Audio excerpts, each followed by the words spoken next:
Shalom untuk saudara pendengar yang dikasihi Tuhan Yesus Kristus. Selamat siang dan salam sejahtera untuk kita semuanya. Selamat datang kembali di renungan siang dan doa siang pada hari ini. Semoga saudara yang terkasih dalam keadaan sehat selalu. Kiranya damai dan sukacita Roh Kudus melimpah di dalam hati dan pikiran saudara saat ini. Sebelum kita mulai renungan pada siang hari ini, marilah kita bersama-sama berdoa. Bapa di kerajaan sorga, terima kasih atas penyertaan yang Engkau berikan kepada saya atas siang hari yang indah ini. Terima kasih telah memberi saya kesempatan untuk selalu dapat bersyukur atas segala pekerjaan yang aku kerjakan. Maka dari itu, saya mohon sertailah selalu diri ini sepanjang hari ini. Terima kasih atas berkat Tuhan hingga saat ini aku masih bisa merasakan kebaikan Tuhan dan buatlah agar bibirku selalu mengucap syukur kepadamu. Tuhan Yesus Kristus, terima kasih pada saat ini saya masih bisa bekerja. Tuhan, saat ini saya akan memulai pekerjaan saya. Berkatilah pekerjaan ini dan sertailah sepanjang saya selama bekerja pada hari ini, agar menjadi berkat bagiku, bagi keluargaku dan juga tempat saya bekerja. Berkati seluruhnya di siang hari ini agar berjalan dengan baik dan menjadi berkat untuk kami jalani bersama dengan anak Tuhan yang lainnya. Dalam nama Tuhan Yesus, aku berdoa. Amin. Sahabat saudara rohani, pembacaan ayat emas Alkitab renungan kita siang hari ini. Nats bacaan kita siang hari ini adalah, Hai Tuan-Tuan, berlakulah adil dan jujur terhadap hamba-Mu. Ingatlah, kamu juga mempunyai Tuan di surga. Tertulis di dalam kitab Kolose 4 ayat 1, bacaan kita pada siang ini terambil dari kitab Kolose 3 ayat 22 sampai dengan Kolose 4 ayat 1.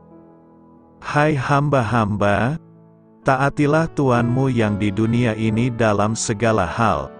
Jangan hanya di hadapan mereka saja untuk menyenangkan mereka, melainkan dengan tulus hati karena takut akan Tuhan.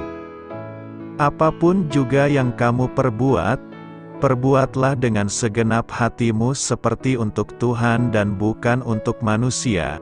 Kamu tahu bahwa dari Tuhanlah kamu akan menerima bagian yang ditentukan bagimu sebagai upah. Kristus adalah Tuan dan kamu hambanya.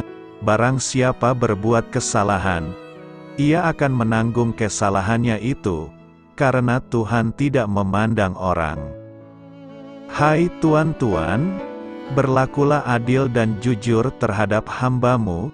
Ingatlah, kamu juga mempunyai Tuan di sorga. Ayat di atas terambil dari kitab Kolose 3 ayat 22 sampai dengan Kolose 4 ayat 1. Mari kita mulai renungan siang kita. Judul renungan kita hari ini adalah Manusia di atas keuntungan. Kata bijak Alkitab hari ini adalah, ketika manusia dianggap lebih penting daripada keuntungan, maka setiap orang akan memperoleh keuntungan. Cerita renungan siang kita hari ini adalah, saat Truett Cathy memulai usaha restoran pertamanya pada tahun 1946, restoran selalu itu tutup pada hari Minggu untuk memberi waktu bagi para karyawannya berkumpul bersama keluarga dan pergi ke gereja. Hal itu masih berlaku sampai sekarang, pada lebih dari 1000 gerai cepat saji Chick-fil-A milik perusahaan Cathy. Semboyan Cathy adalah, utamakan orang dan prinsip dulu, baru keuntungan. Semboyan ini dapat diterapkan pada diri kita sendiri, baik saat memberikan perintah maupun saat mempekerjakan seseorang. Dalam Kolose 3 ayat 22 sampai dengan Kolose 4 ayat 1, Rasul Paulus berpesan kepada para majikan dan hamba. Menurutnya, kita perlu ingat bahwa kita mempunyai Tuhan di surga. Kita harus bekerja dengan segenap hati untuk menyenangkannya, bukan hanya untuk menyenangkan orang yang mengawasi kita. Truett Cathy berusaha untuk senantiasa menerapkan prinsip Alkitabiah dalam menjalankan usahanya. Larry Julian, pengarang God is My CEO, sebuah buku tentang Cathy dan para pemimpin usaha lainnya, berkata, Allah tidak menjanjikan keuntungan nyata atas investasi, tetapi Dia menjanjikan buah roh, yakni kasih dan kedamaian dan sukacita, dalam kehidupan pribadi seseorang. Cathy tidak hanya mengalami kedamaian dan sukacita dan kasih dalam kehidupan pribadinya, tetapi juga membuat perbedaan dalam hidup para anak asuh, anak-anak, cucu-cucu, dan para karyawannya. Ia meninggalkan warisan tentang bagaimana melakukan segala sesuatu dengan benar. Inilah teladan yang dapat kita terapkan David McCaslin. Perbuatlah untuk Tuhan. Kolose 3 ayat 23 berkata demikian. Apapun juga yang kamu perbuat, perbuatlah dengan segenap hatimu seperti untuk Tuhan dan bukan untuk manusia. Semua perbuatan kita bukanlah untuk berpusat pada ketenaran diri. Kita melakukan segalanya hanyalah untuk memuliakan Tuhan. Sebagai manusia ciptaan Allah, kita sejatinya memuliakan Allah dalam segala tindakan dan perbuatan kita. Paulus dalam nas hari ini menasihatkan agar kita melakukan segala sesuatu dengan sepenuh hati, baik itu pekerjaan, pelayanan, studi, hidup berkeluarga, ibadah, dan sebagainya, bukan dengan keluh kesah, gerutu atau persungutan. Di tempat kerja ada saja hal yang kita keluhkan, mulai gaji, job description yang tidak jelas, si bos yang bertindak semena-mena dan sebagainya. Akibatnya kita pun mengerjakan setiap tugas atau pekerjaan kita tidak dengan sepenuh hati, bahkan bersungut-sungut. Begitu juga dalam hal pelayanan, kita pun melakukannya sebagai hal yang rutin, biasa-biasa saja tanpa semangat. Sesungguhnya Tuhan Yesus telah memberikan teladan bagi umat-Nya bagaimana Ia melakukan segala sesuatu dengan sepenuh hati. Apapun yang menjadi kehendak Bapa dikerjakannya dengan sepenuh hati meski harus melewati segala penderitaan yang hebat, bahkan sampai harus mati di kayu salib. Ada beberapa hal yang hendak kita pelajari dari nas hari ini, yakni: pertama, perbuatan kita tidak ditentukan oleh jabatan yang kita miliki. Berbuat baik dan memuliakan Tuhan tidak ditentukan oleh posisi dan jabatan kita.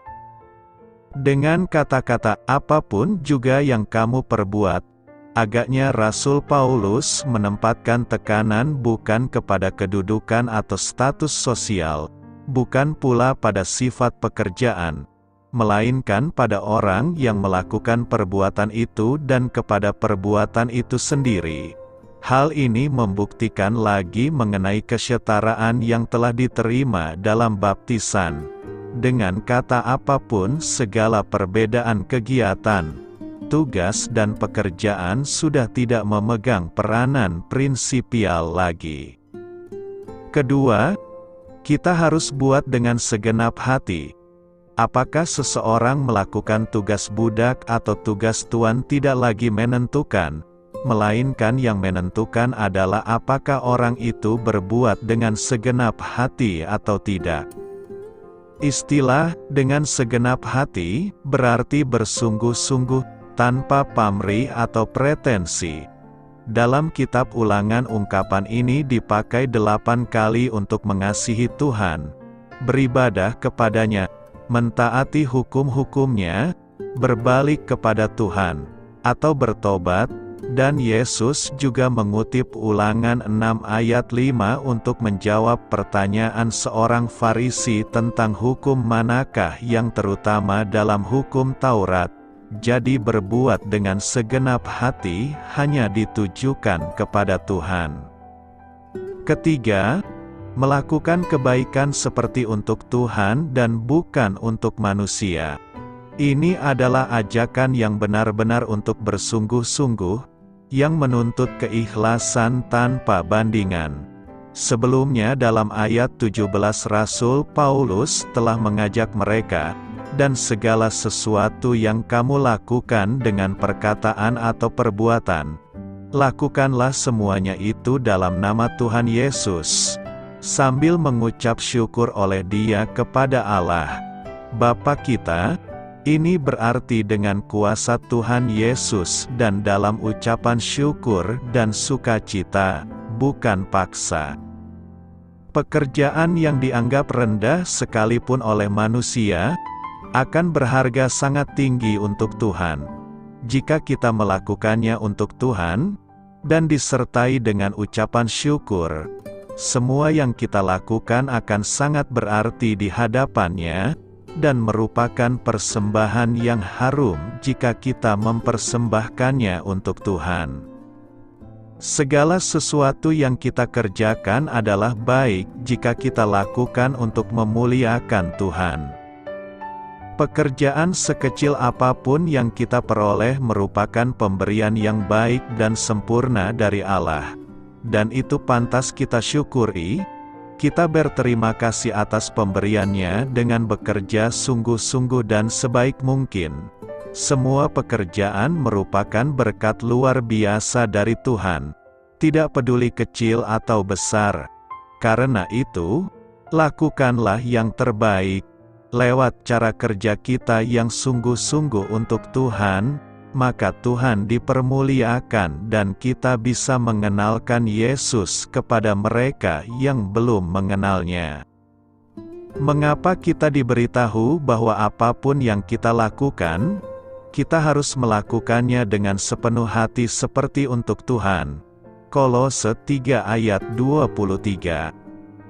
Orang Kristen adalah wakil Tuhan Yesus Kristus kepada dunia. Orang-orang memperhatikan kehidupan kita untuk melihat bagaimana kita berperilaku. Oleh karena itu, Rasul Paulus memberitahu kita, "Apapun yang kamu lakukan, lakukanlah dengan segenap hatimu seperti untuk Tuhan dan bukan untuk manusia." Konteks pernyataan ini sesuai dengan ajaran Paulus tentang hidup kudus dalam hubungan rumah tangga. Dalam perikop ini, Paulus memberikan instruksi kepada suami dan istri, orang tua dan anak-anak, serta hamba dan majikan mengenai bagaimana menjalankan tanggung jawab dan interaksi bersama. Menjelang hal ini, Paulus menyatakan, "Apapun yang kamu lakukan atau katakan, lakukanlah itu sebagai wakil Tuhan Yesus, dan mengucap syukur melalui Dia kepada Allah Bapa." Paulus memberikan perhatian ekstra pada hubungan antara hamba dan tuan, yang dalam budaya masa kini berkorelasi langsung dengan hubungan antara pekerja dan majikan. Kita dapat menerapkan ajaran ini dengan tepat di tempat kerja dengan menyisipkan kata pegawai untuk pelayan atau budak, dan kata majikan untuk majikan. Misalnya, karyawan patuhi, majikan, duniawi Anda dalam segala hal yang Anda lakukan. Cobalah untuk menyenangkan mereka sepanjang waktu. Tidak hanya ketika mereka memperhatikan Anda, layani mereka dengan tulus karena rasa takut Anda akan Tuhan. Bekerjalah dengan rela dalam apapun yang Anda lakukan. seolah-olah Anda bekerja untuk Tuhan dan bukan untuk manusia. Ingatlah bahwa Tuhan akan memberi Anda warisan sebagai upah Anda, dan bahwa Tuhan yang Anda layani adalah Kristus. Namun jika Anda melakukan kesalahan, Anda akan mendapat balasan atas kesalahan yang telah Anda lakukan. Karena Tuhan tidak punya favorit, majikan, bersikap adil dan adil terhadap karyawan Anda. Ingatlah bahwa kamu juga mempunyai Tuhan di surga. Dalam bahasa aslinya, kata "melakukannya dengan sepenuh hati" atau "bekerja dengan sepenuh hati" berarti melaksanakan atau melakukan suatu tindakan dengan semangat atau dengan sepenuh hati. Versi Alkitab lainnya menerjemahkan frasa ini sebagai kerjakan dengan antusias atau kerjakan dengan segenap hatimu. Bukan hanya orang-orang yang tidak beriman yang memperhatikan kita di tempat kerja untuk melihat apakah kita dapat memberikan teladan yang baik, namun Bapa Surgawi dan Guru Yesus juga memperhatikan kita. Allah menimbang sikap hati kita dan mempertimbangkan perbuatan lahiriah kita. Yesus Kristus menetapkan standar pelayanan pelayan bagi para pengikutnya. Dia, Sang Guru, membasuh kaki murid-muridnya. Apakah kita harus melayani para manajer duniawi yang baik atau yang buruk? Para pelayan Kristen harus taat sepenuhnya kepada Tuhan dan Tuan kita. Dalam segala hal yang kita lakukan, Dialah yang kita sembah, dan pekerjaan kita harus dilakukan untuk kemuliaan-Nya. Rasul Petrus menegaskan, apakah kamu mempunyai karunia berbicara? Kemudian berbicaralah seolah-olah Tuhan sendiri yang berbicara melalui Anda. Apakah Anda memiliki karunia membantu orang lain? Lakukanlah dengan segenap kekuatan dan tenaga yang Tuhan berikan. Maka segala sesuatu yang kamu lakukan akan memuliakan Allah melalui Yesus Kristus. Para pengikut Yesus Kristus dipanggil untuk melayani orang lain tidak peduli siapa mereka dengan rela dan tulus seolah-olah kita sedang melayani Tuhan. Paulus menulis, hamba harus selalu menaati majikannya dan melakukan yang terbaik untuk menyenangkan majikannya. Mereka tidak boleh membalas atau mencuri, namun harus menunjukkan diri mereka sebagai orang yang benar-benar dapat dipercaya dan baik. Kemudian mereka akan menjadikan pengajaran tentang Allah Juru Selamat kita menarik dalam segala hal. Cara kita hidup memengaruhi kesaksian kita. Ketika kita memberikan teladan yang baik di tempat kerja, melakukan pekerjaan kita dengan sepenuh hati seperti kepada Tuhan, kita menjadikan pesan Injil yang kita beritakan lebih menarik bagi orang-orang yang tidak percaya. Sebagai pekerja Kristen, kita harus menjadi karyawan terbaik dalam pekerjaan demi kemuliaan Tuhan.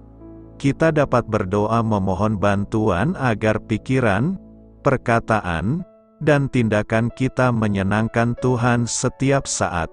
Kita bisa melakukan apa yang diperintahkan kepada kita tanpa berdebat sehingga kita tidak menjadi beban bagi atasan kita. Kita dapat menaatinya, seperti instruksi Paulus, dengan penuh rasa hormat dan takut. Layani mereka dengan tulus seperti Anda melayani Kristus. Cobalah untuk menyenangkan mereka sepanjang waktu, tidak hanya ketika mereka memperhatikan Anda. Sebagai hamba Kristus, lakukanlah kehendak Allah dengan segenap hatimu. Jika kita mengikuti asas-asas ini, kita akan menerima pahala dari Tuhan. Bahkan jika atasan kita di dunia tidak menghargai kerja keras dan ketekunan kita. Selamat memulai karya dalam minggu ini untuk Tuhan. Doa saya menyertai saudara sekalian. Saya memberkati Anda agar sewaktu Anda mencarinya dari Dia, Bapa Surgawi Anda akan memberikan bagi Anda roti harian Anda. Dalam nama Yesus Kristus, Tuhan yang berkuasa atas alam semesta dan menuntun kita kepada iman yang menyelamatkan, Tuhan Yesus menyertai senantiasa. Tuhan memberkati. Amin.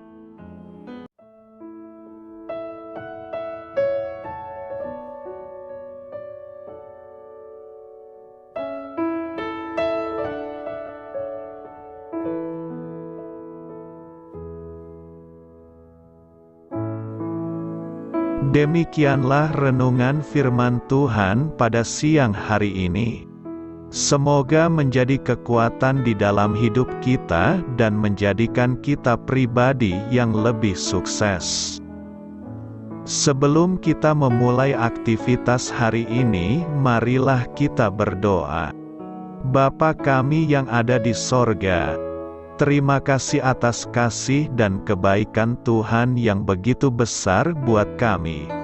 Tuntunlah perbuatanku agar di sepanjang hari ini saya bisa bekerja sebaik-baiknya, tidak pernah jemu menolong sesama, selalu ramah dan tahu terima kasih, menghayati iman dan mengamalkannya dengan sekuat tenagaku. Semua ini saya sampaikan kepadamu, dengan pengantaraan Kristus, Tuhan kami.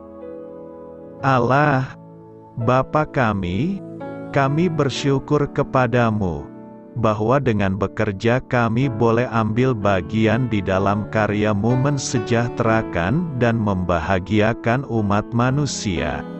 Kami mohon bimbingan-Mu dalam melaksanakan pekerjaan kami hari ini.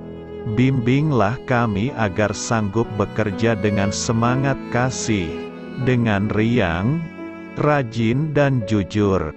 Terima kasih, Tuhan. Amin.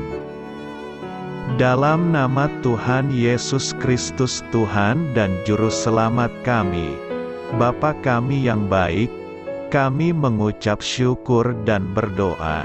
Amin.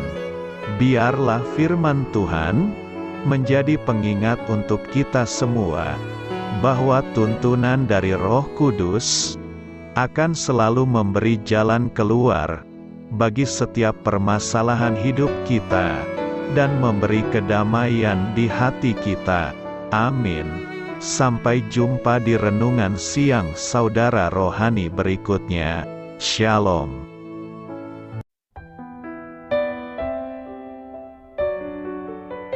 Halo untuk semua pendengar saudara rohani yang terkasih di dalam nama Tuhan Yesus Kristus dimanapun berada. Mari dukung kami, tim redaksi Renungan Harian Saudara Rohani dengan cara memberikan bantuan, kritik dan masukan. Saudara dapat memberikan masukan melalui kolom komentar di bawah atau mengirim kepada kami langsung melalui email yang tertera di layar Anda, saudararohani@gmail.com. Jika saudara terberkati melalui renungan ini, saudara dapat mendoakan kami dan memberikan bantuan lainnya dengan mengirim email kepada kami. Saya berdoa agar saudara sekalian bahagia dan sehat selalu. Amin.